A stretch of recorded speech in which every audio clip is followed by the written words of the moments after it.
Hey, welcome back to Beyond the Message. I'm Brian. I'm Kate. And I'm Alex.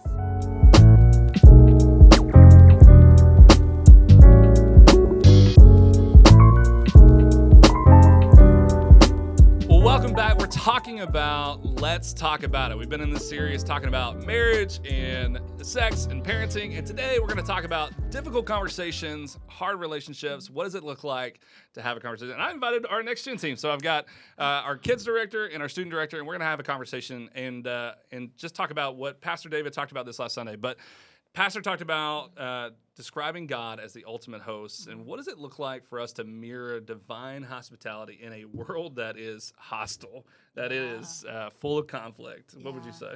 Well, it's kind of funny how similar the words hospitality and hostel are to my brain. I don't really know what that means, but I just think it's interesting.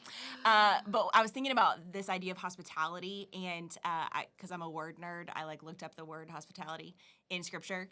And it comes from this root word that can mean strange or foreigner. Okay. And so often in our world, I know, I promise we're going somewhere here, but often in our world, when we meet a stranger or we meet a foreigner, there is hostility involved in that. That's a word. We see that everywhere. Yeah. But how beautiful it is that the idea of hospitality is the greatest weapon against hostility. It is the way in which God has designed us to build relationships, to build bridges between differences, that being different doesn't have to mean distance. And I think the idea of hospitality, what God has kind of created in that concept, is exactly how He's maybe equipped us to battle against that idea of hostility. Different doesn't equate to different distance. Is that what you said? Yeah. So I think that's so good because there's so many varying different beliefs, so many varying different opinions in our world today. So how do you balance truth and grace in relationships and conversation with people? Yeah, I would say it's a both and. I think if you are continuously leading with truth, it can a lot of times push people away. But if you are only leading with grace, it can sometimes water down the gospel and our beliefs. And so it's both and. I think some of that goes with relational equity, you know, how much equity you have with that person. Are you able to start speaking into things? And really, I think as long as we're doing both and leading with both truth and grace, they can go hand in hand. Yeah, I love that. And I think that is what the Scripture commands, right? And what Jesus talked about, truth in love. And what does it look like to be able to interact with people in the same manner? Have you ever experienced that? Like, have you experienced someone's overwhelming hospitality in a way that's been Christ-centered that changed your perspective in some way? The first person that comes to my mind is my grandma.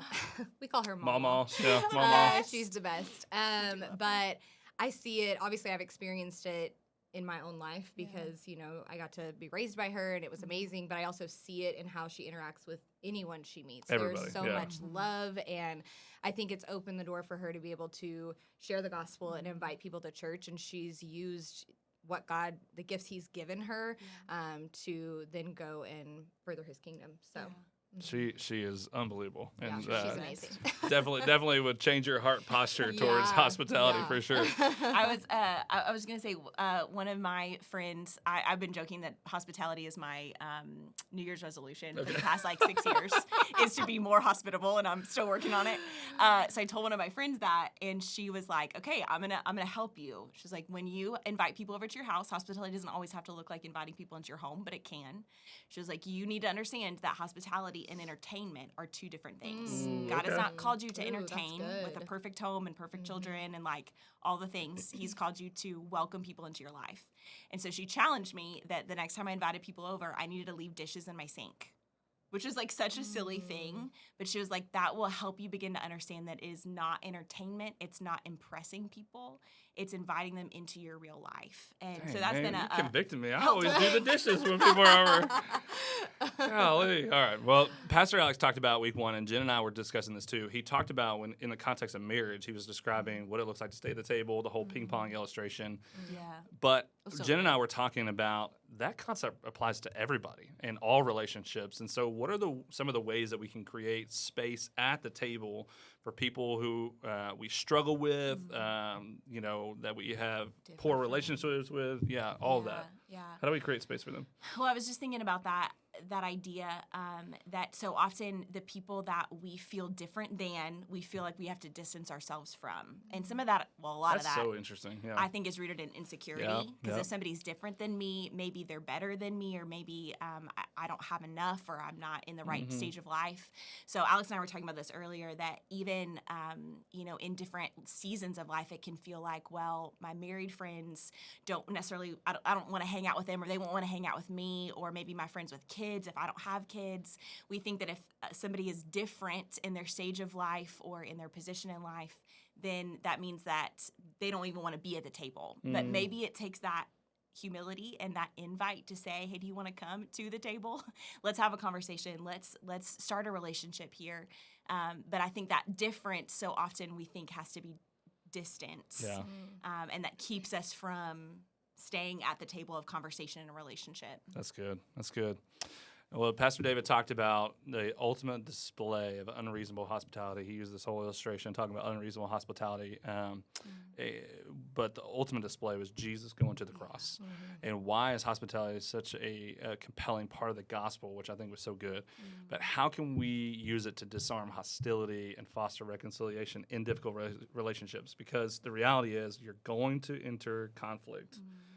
Today, tomorrow, next week, whenever, like, you're going to enter conflict at some point. So what does it look like to still step into using Jesus' example, being able to disarm hostility with other people? Yeah. I would say what you just said, that we are supposed to live like Jesus, and he did that all through love. So when I think about how when you have conflict with someone and you're working through that, it all boils down to just loving them well, and how are you opening up yourself to be hospitable, not hostile, and just leading in love. Yeah. I was just thinking about 1 Peter. Come on.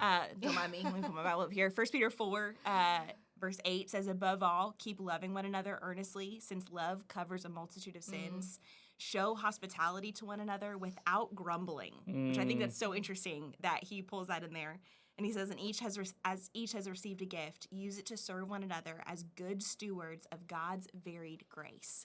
Which I think is so fascinating, that last part of that verse, that literally hospitality is one of the ways that we display to the world around us the grace of God. The unmerited favor, the undeserved favor of God is one of the ways that we help people see, or hospitality is one of the ways we help people see that very grace. And so how cool that we have this opportunity to use this concept of hospitality to help other people not just be welcomed into our homes or into our families, but to understand that they can be welcomed into the family of God. Yeah, well, and for most people, probably like me, you enter the conversation thinking that hospitality was just being able to welcome somebody in your home. But how can you use hospitality, as Peter does in the gospel, to be able to handle conflict and conversation, and thinking about what are the ways that I can, instead of just like, how am I going to win this? How am I going to serve this person?